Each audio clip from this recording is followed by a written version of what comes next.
the cinemas to see Batman Begins and The Dark Knight. And I watched them when they first came out in the movies, and those films made quite an impression on me as a kid.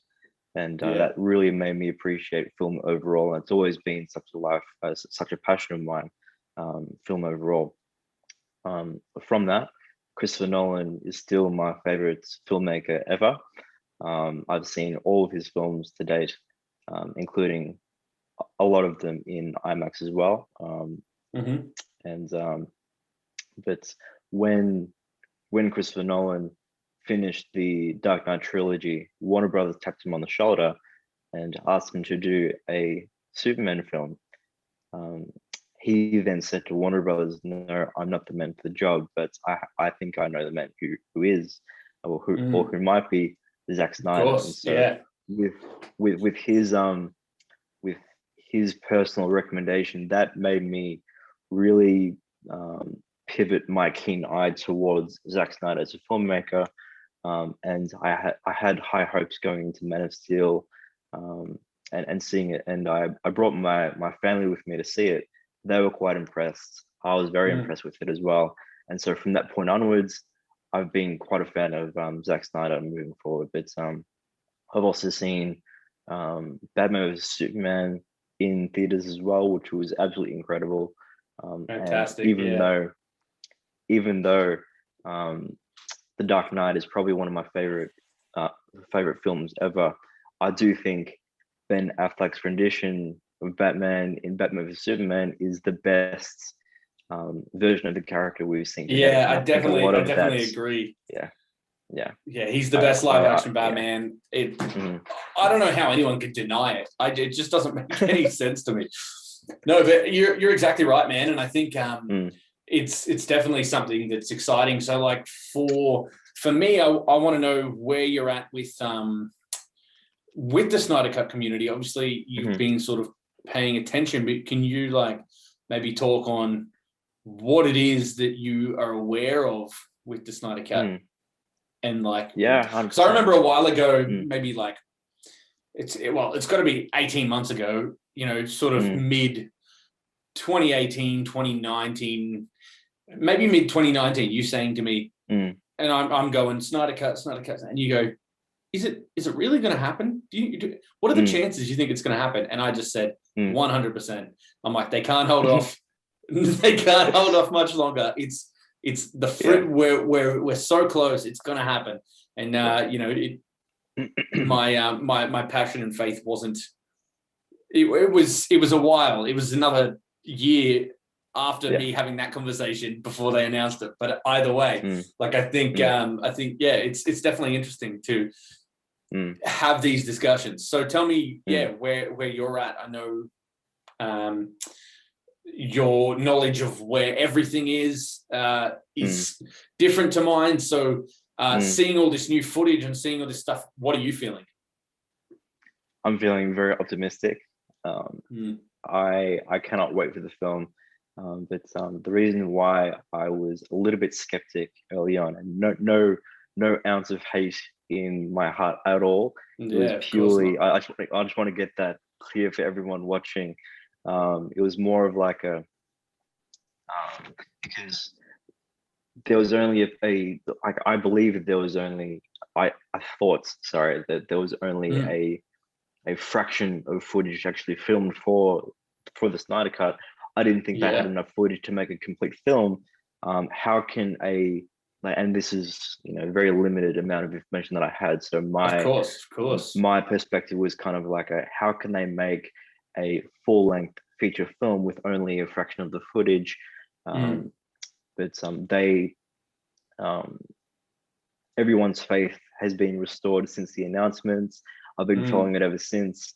I'm not as in tune with a lot of these, or I haven't been as in tune with a lot of these announcements and information as Clue and a lot of what you guys have been, but still, I'm a fan of Zack Snyder. I can't wait for the film, and I have high hopes for it moving forward.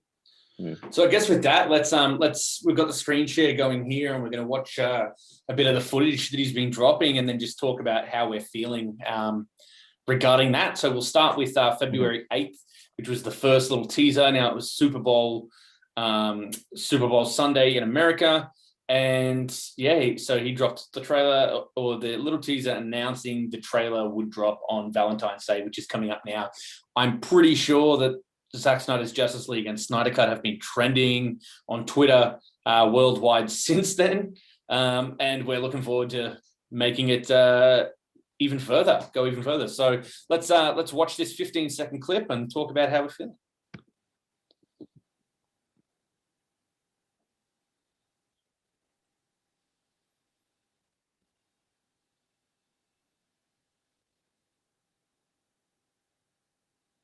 Even that music, it's just like a big, you hear that score and it's Junkie XL's.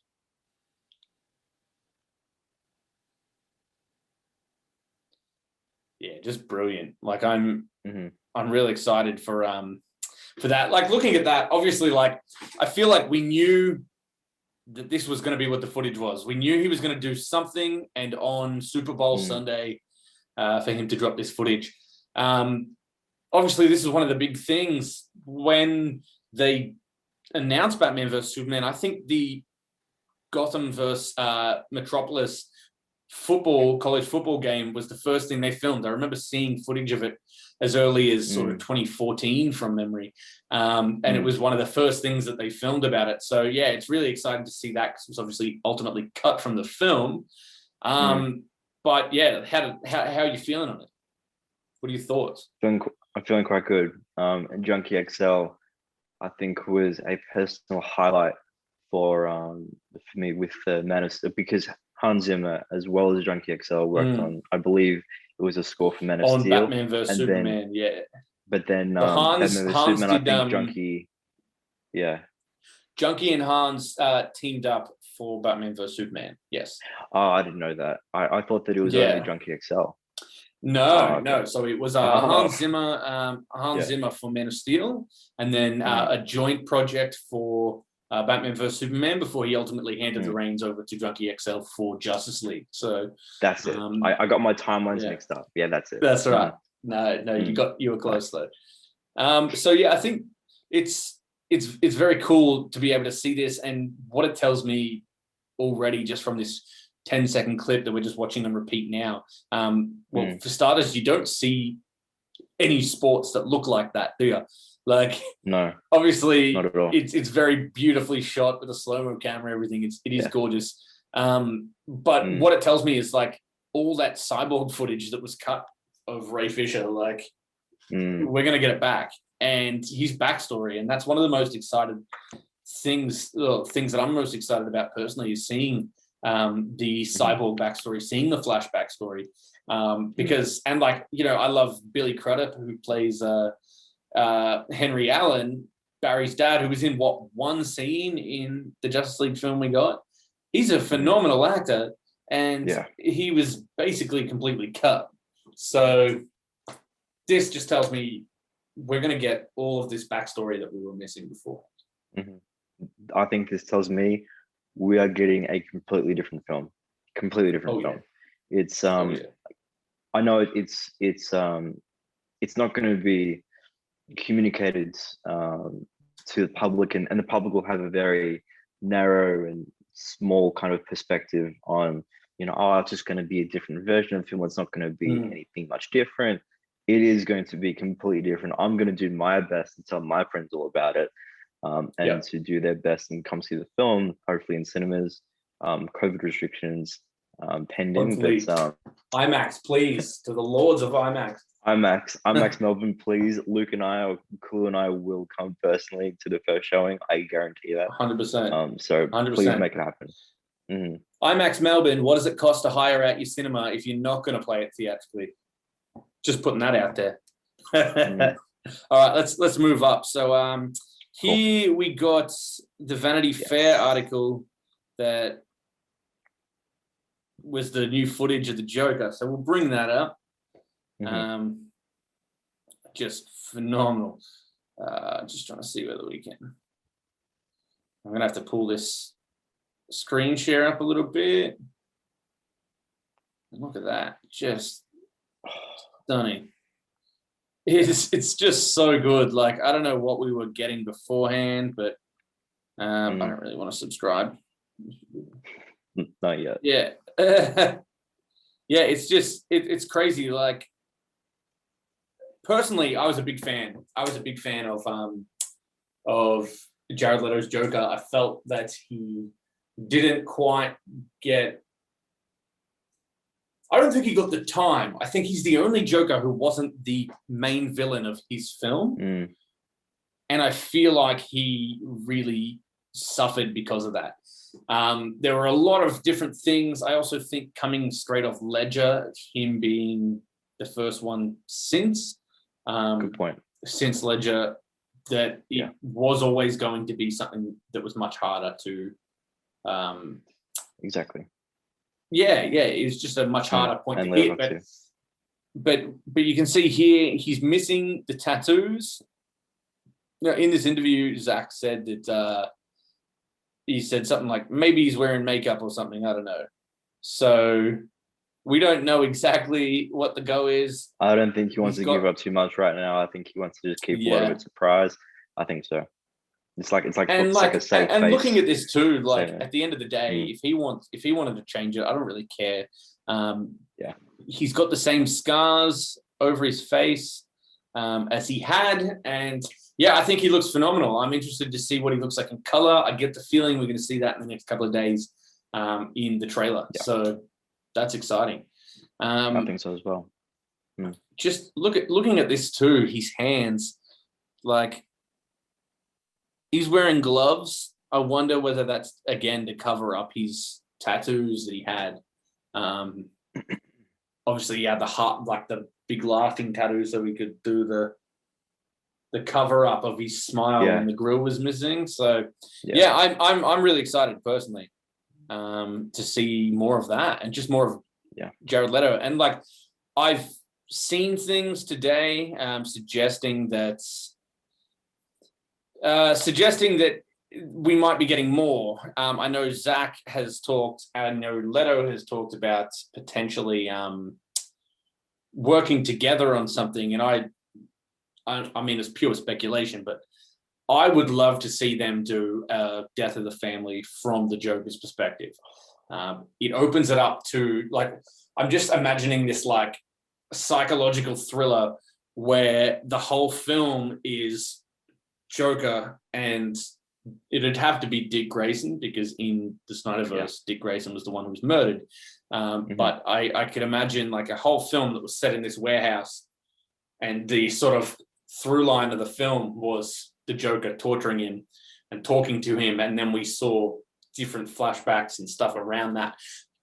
Personally, I would love to see that, and it also opens it up to be, or to not necessarily have to be a Batman film. Like if Ben Affleck didn't want to come back, or if Ben Affleck could only do so much time, but Leto was open to it, and they got a Dick Grayson actor, then suddenly you've got all this stuff that you can do in this Batman universe, showing the presence of Batman without necessarily having to have him be the main character, freeing Ben up to do all these things that he wants to do, but still making at his own capacity. Like exactly. And still making it feel like we're exploring more of his character. Yeah. Even without him being there. So that's just me, but that's what I would love to see. I would absolutely love to see that. Yeah. So I think that's with Jared Leto's Joker, I was very excited to see this teaser shot. I agree with Clue, because I don't think that in Suicide Squad that he got a fair run at it. I also, and this is only my perspective, but I think, and it wasn't his fault at all, but I think the styling didn't quite gel with me personally. I think it was a little bit too different, but I am open to change. I'm open to new interpretations and so on. I do agree with Clue as well, but I want to flesh on this point because I think it's very important. Anyone at all who would be the next Joker, especially in the shadow of Heath Ledger's performance in The Dark Knight, there was always going to be some element of public backlash, 100%. No matter what anyone did. that's I personally think, and this is a little bit of a step away from this, but I just want to give this a full statement. I think that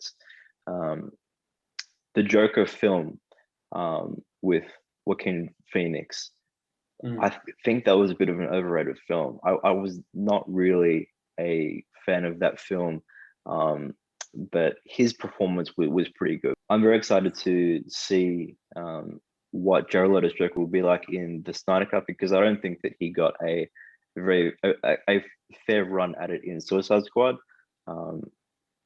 His time in the film was cut significantly, I think, and also the styling. I didn't quite like the styling, but it wasn't his fault. But I think that a lot of the feedback that they received in the last couple of years since Suicide Squad, I think that a soft restyling for the Justice League, I think will go a long way.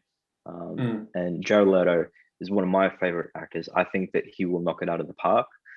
There has been, I think, a sufficient amount of time since The Dark Knight, since Suicide Squad, and since the original, not the original, but the Joss Whedon version of Justice League that's come out, and now a few years ago. I think that now it gives Jared Leto a very fair run at the Joker performance that he can, that we all know he can do, because he's an incredible actor. He's an Oscar winner. He's such an esteemed award-winning actor. I think that he is the perfect man for the job. I don't know about you too, but I always found it interesting that this new look of him is getting a lot of praise, which is fantastic to see. But I also find it really interesting that it is getting so much praise, and I feel like it's the long hair, which isn't necessarily a staple of Joker comics, but everyone's so familiar with the Joker, the Heath Ledger Joker, and then they seen that and they're like, what the fuck? That's not what Joker looks like. And then you see Joaquin Phoenix, longer hair again. People are like, oh, okay. Something's telling me that if we're seeing our Jokers with longer hair, everyone is on board with it. It's not just, it's very interesting to see. So I have a really good feeling about that, and I think it's going to do well. So let's move on to what we're really here for. This just it's got me excited. I gotta say, it's my favorite short teaser so far. This was just fucking sick. I loved it. I know the one you're talking about as well already. Let's play it in 3 days. The 3 days little teaser. Cool.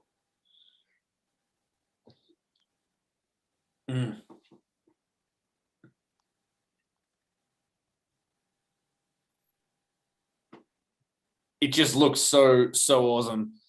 That Superman shot, I was watching that, like, I am so obsessed with that Superman shot. I couldn't just stop watching it. But then I think the thing is, he's packed so much into these little 10-second clips that it's so hard to take away, like, what's your favorite part? Because that Superman shot is brilliant. But then you look at something like the Electro Axe, and suddenly you're like, oh man, like the whole weapon has changed. Everything that he's done has changed. Steppenwolf looks completely different. Wonder Woman, finally, I think again after watching Wonder Woman at 1984, to see Wonder Woman as a warrior again. I know personally for me, it's a big factor. And I know for a lot of people, I had a girl reach out to me who is a big Wonder Woman fan after seeing 1984 to just say, it just didn't feel like this Wonder Woman. Didn't feel like the same like movie as the first one. So I think to see that is awesome. So what is it about this trailer that's making it your favorite so far? I'd be lying if I didn't say the Superman shot at the end. The dark, the mythology, the whole significance of the black suit Superman, him angry and pissed off, and he's obviously going to do something crazy. Like Superman when he's locked in and when he's just One thing I wanted to point out was that if you actually watch this clip and watch the Superman clip, it looks like that's a boom tube behind him. So we've talked a lot about a boom tube popping up and Darkseid looking through it. And I just think that that's so awesome. This clip of the Amazons, or I think it's, you got Batman here and then an Amazonian warrior. It looks like that's sort of during the history lesson at the start of the film, which will be an Amazon warrior fighting, or maybe even looking at it, Artemis, one of the gods, the god Artemis, which I think, and then of course that following up with the clip of Wonder Woman, and just really looks fantastic. So that leaves us to this morning's clip, which came up, and I tell you, before I play this, it's just something I wasn't expecting to see. So when I woke up this morning, I was like, "Are you serious? Are you actually serious?" I couldn't believe it. So let's play this one. Cool.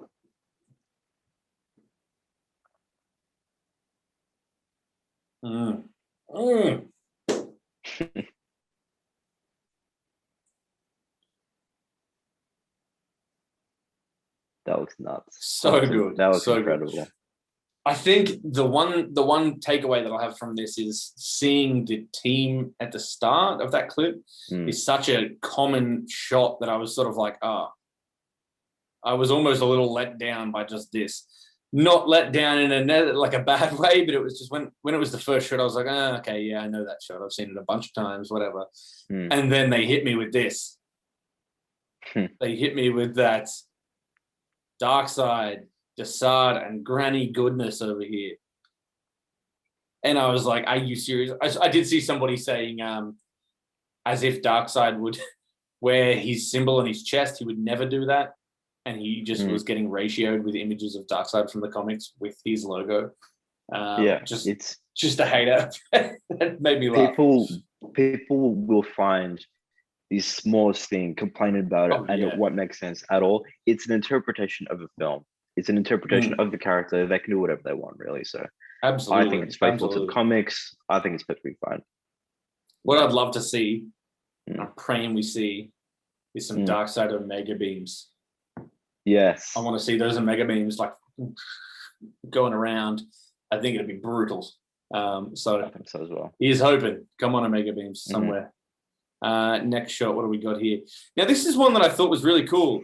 You got Batman with what looks like a parademon weapon that either he's built or... Now, I reckon just looking at this, he's probably nicked one of theirs because they're firing at him as well. Yeah. Initially, when I looked at it, I the thought same he kind was... of beam. Yeah. Initially, when I looked at it, I thought maybe he was like reflecting it because earlier in the other trailer, there was a shot of him getting shot at and using his arm to deflect it. So initially, when I saw this, I thought I saw this guy in the corner here firing at him, and I thought he reflected it onto another guy, which I thought brilliant. But I'll accept Batman steals one of their weapons and takes out a few of them. For someone who doesn't use guns, his marksmanship is perfection. Look, 1, 2, 3, boom, done. And then you got this, which is it. I don't even really know what this is. It looks like some sort of cover coming down around that area at the end, and then you got Barry running back in time. Everything is sort of moving backwards, and then as you see, he's sort of running towards it. So I don't know whether that's like him running towards the Speed Force or there's an explosion and I sort of feel like maybe he's moving away from it. I don't know, but there's, he's running back in time or something. My theory. And he initially dropped that scene of him sort of running. But when he dropped that initially, that one shot just looked beautiful. Barry like slow-mo starting to run, where it sort of looks like the ground rebuilt. I agree. But yeah, I guess that's pretty much it, man. Like, that's just what I wanted to talk about. What had come out, and yeah, we'll do something in the next day or two, and talk about the next clip, and then the trailer that drops on Monday. Sounds good. I'm looking forward to it. That's awesome. So, I guess, yeah, we got to be one of those people who says, if you've liked this video, like it, subscribe to the channel, and we'll be doing it regularly. And yeah, we are the Kent Farm podcast. We are the Kent Farm because if you're Australian, you'll know what we're talking about. And yeah, I'm excited to do more and watch the film with you and be able to talk about it and just, yeah, all together get excited.